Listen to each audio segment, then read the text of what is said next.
Here to talk about it, retired Marine Intelligence Officer Hal Kempfer. Hal, good morning to you. Do we know what evidence do we have? These are cartel drug smuggling boats. And what do you make of this situation as a whole that seems to be ramping up in intensity?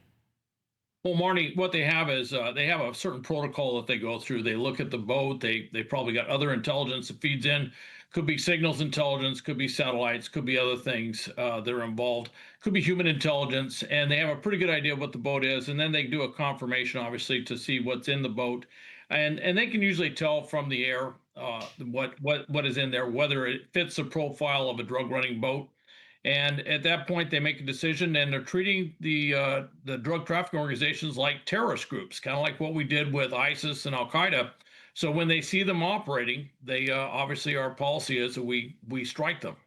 In this latest strike, 3 strikes on 4 alleged boats, 14 killed, 1 survived. What happens to that survivor, and how helpful might that person be if they can talk?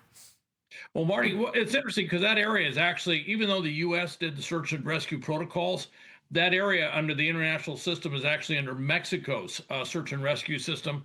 So it sounded like, at least the latest thing, it sounded like we may end up turning that survivor over to Mexico, and they may deal with them.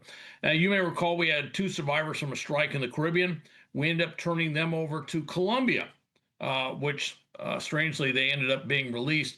Keep in mind that a lot of times the folks in the boats, they're what we call mopes or whatever. They're basically just mules taking the boats out, unless they have some great intelligence value, which oftentimes they don't.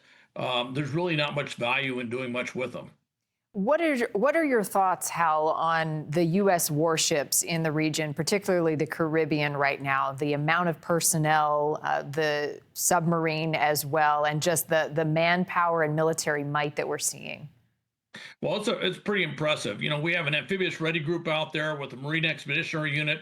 We have a carrier task force out there. This is a phenomenal amount of strike capability. Obviously, to do airstrikes, we could also do missiles, but also one of the things is with the Marine Expeditionary Unit, we could do something called amphibious raids or raids ashore, which could be used to actually put, pardon the expression, boots on the ground, if we so choose to do it, to actually go after some of those narco terror targets if we wanted to do that. Now, of course, Maduro in Venezuela thinks that we are intending to do that. He's mobilizing the population for that. And of course, he just announced that he picked up on, which we have no confirmation of, what he called a CIA mercenary group that was sneaking into the country. Well, basically, we have a huge package out there ready to do whatever the president wants to do. The U.S. can and will do what it deems necessary to protect Americans from these cartels. How much cooperation do you think they will get from some of these nations? Maduro unlikely. And where do you think it may come from? Well, Maduro's unlikely. Maduro, Venezuela, we're not going to get any cooperation at all, is my assessment. Colombia, we have designated the president of Colombia as being tied to these cartels. That may be a pressure point. We might end up seeing a switch in their policy where they suddenly provide a lot more cooperation. We have had phenomenal cooperation from them in the past. And surprisingly, if you go through the Caribbean area, we actually have a very good information sharing program.